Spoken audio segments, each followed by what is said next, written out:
Hello and welcome to Introductory Statistics at North Country Community College. My name is Lee Susi once again. So hopefully you found this video okay and you're in the right spot.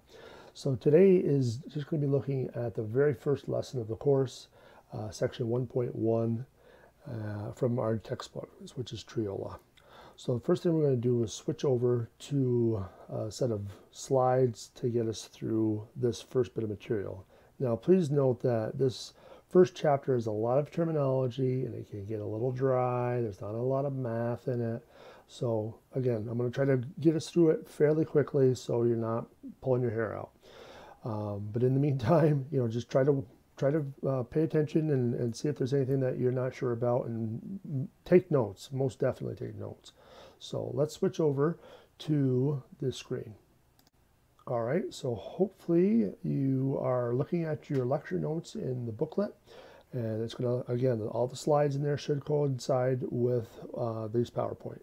So let's go through these one by one and we'll just kind of see what you think. All right, so first section 1.1, Statistical and Critical Thinking. So the key concept, the process involved in conducting a statistical study consists of prepare, analyze, and conclude. Statistical thinking involves critical thinking and the ability to make sense of results. Statistical thinking demands so much more than the ability to execute complicated calculations. All right. Now, again, there's going to be a lot of just terms that you're going to kind of familiarize yourself with. So, again, take notes. So the first definition is for data, collections of observations such as measurements, genders, or survey responses. Statistics, the science of planning studies and experiments, obtaining data, and organizing, summarizing, presenting, analyzing, and interpreting those data, and then drawing conclusions based on them. So again, there's a lot of layers to doing statistics, quote, quote, doing statistics. So we're going to kind of go through all of those throughout this course. A very important term that you want to make sure you understand is population. Now, population, when you hear that word, you automatically think, oh, the population of the United States, the world population. But populations are much more than just those big, large groups of people. They can mean a lot of different things. So the definition says the complete collection of all measurements or data that are being considered. Typically, a population is the complete collection of data we would like to make inferences about. So here's a question for you. Would you consider a class a population? That's a tricky one. I mean, a class, a classroom with students in it, there's not, it doesn't seem like it's a population of any sort, but in fact it is. A population could be as small as a class of students of 20 people. So if you wanted to take smaller pieces of that, then you were going to be able to use that information to make inferences about the population. So, but we're going to see what that looks like. So population, all the people, all the cars in the United States, all of something. That is the key for it to be a population. So census versus sample. So census is the collection of data from every member of a population. So now we've heard the census that's going on right now. That's kind of similar to what they're talking about in this definition. So they try to get a little bit of information from every member of the population so we know how big the population is, which is, it's got its problems. We're going to talk more about that later on. But the next part is the sample. A sample is a sub-collection or a subgroup of members selected from a population. So again, we're going to see samples and populations are going to be very important. One feeds into giving you information about the other one. So an example, residential carbon monoxide detectors. In the journal article, Residential Carbon Monoxide Detector Failure Rates in the United States, it was stated that there are 38 million carbon monoxide detectors installed in the United States. When 30 of them were randomly selected and tested, it was found that 12 of them failed to provide an alarm in hazardous carbon monoxide conditions. So riddle me this. Do you think out of this population of 38 million carbon monoxide detectors in the United States, not in the world, just in the United States, there might be more than that, but we're looking at just the population of the United States carbon monoxide detectors. 30 of them were randomly selected and tested. So 30 in this case is the sample. So is 30 going to be a good representative value of all 38 million in the population? Hopefully you're cringing like I am and saying, no, that's way too small of a sample. That's not going to give us a lot of information. So knowing that 12 of them failed out of the 30, which is almost half, not quite, you can't conclude that half of the carbon monoxide detectors in all of the United States are going to fail. That's because it's too small of a sample. So let's see what the next slide says. In this case, the population samples are as follows. So again, the population is that 38 million. The sample in this case is the 30. The objective is to use the sample data as a basis for drawing a conclusion about the population of all carbon monoxide detectors, and methods of statistics are helpful in drawing such conclusions. So again, you try to use sample information to make assumptions about the population. So if you have a small sample, chances are that's not going to give you a good representative value of what's happening with the population. So we're going to see more of this as we go. So now we got the different layers of statistical thinking. So we have the first layer, which is to prepare, and there's three parts to that. We got the context, the source, and the sampling method. So, what are you doing? What does the data represent? What is the goal? Where are you getting the data from? And then how are you getting that sample? Because again, you can't necessarily test all the population, so you've got to get a sample. So, but how did you collect that sample? How you do it is very important. We're going to see different ways later in this chapter. So the next step is to analyze. So we can graph data, we can look at the data more explicitly. We can look to see if there's any outliers. So outliers in parentheses, you see numbers very far away from almost all of the other data. So when you have these weird anomalies where you have this number that's really huge and all of your data that you've seen has been small, something's fishy about that. So you want to explore that.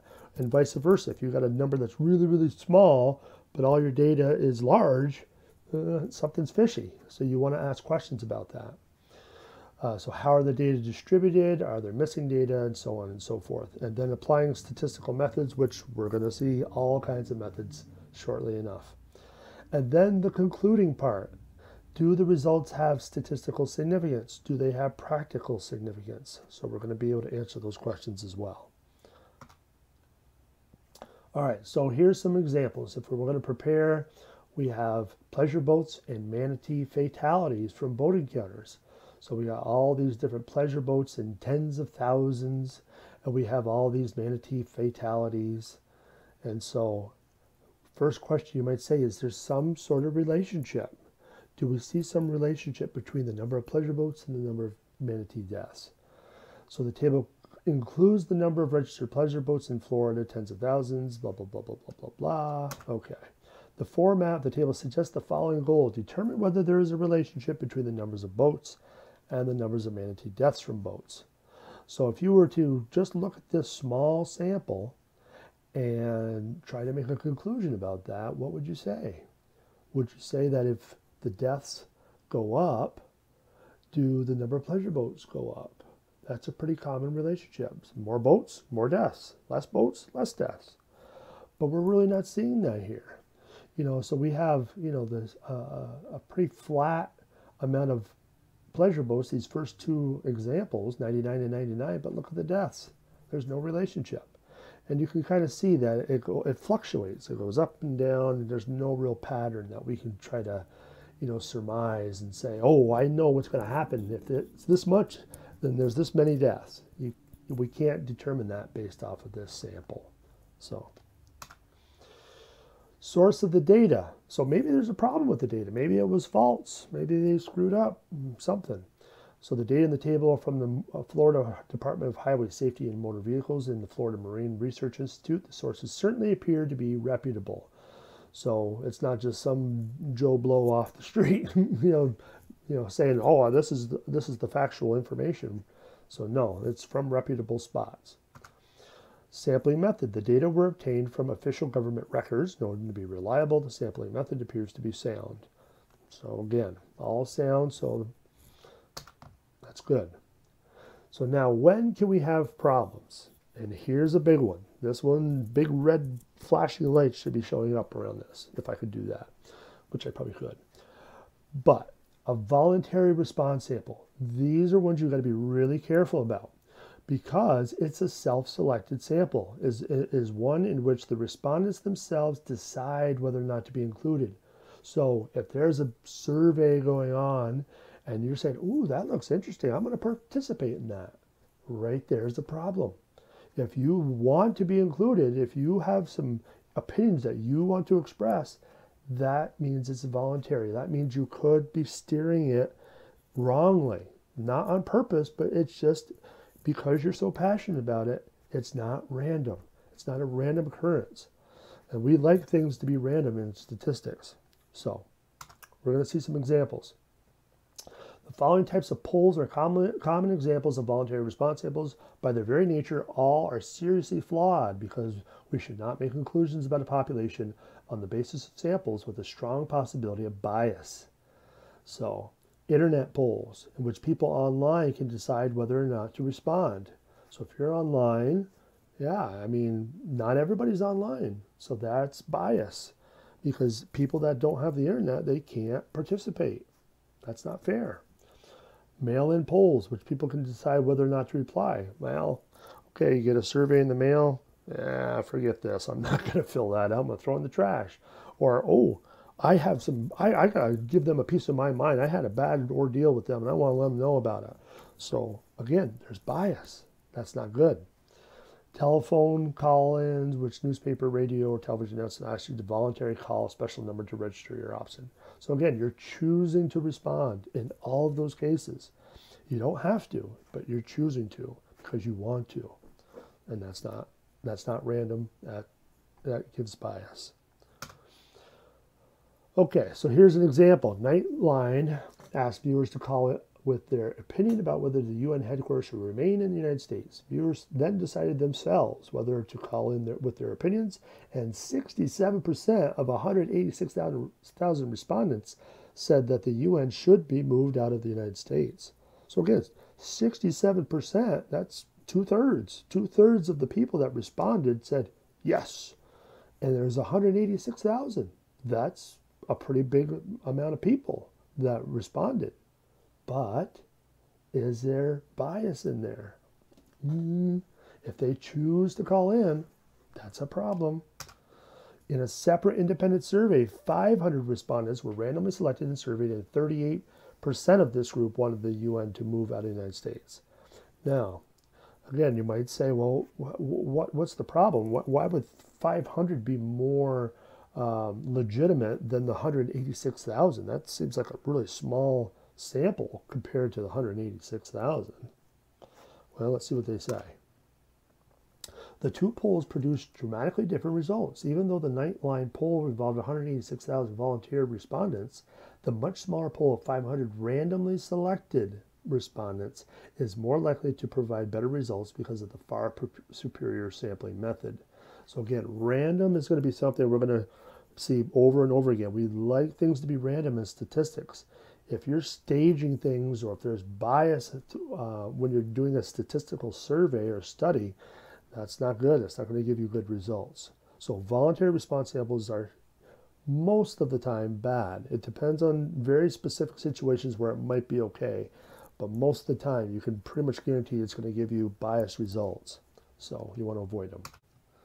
So while I know you're thoroughly enjoying this information that you're receiving, we're going to stop it here for now, and we'll pick up the second part of this first section in the next video. So that way you can take a breath, go to the bathroom, all that good stuff. All right, we'll see you in just a minute.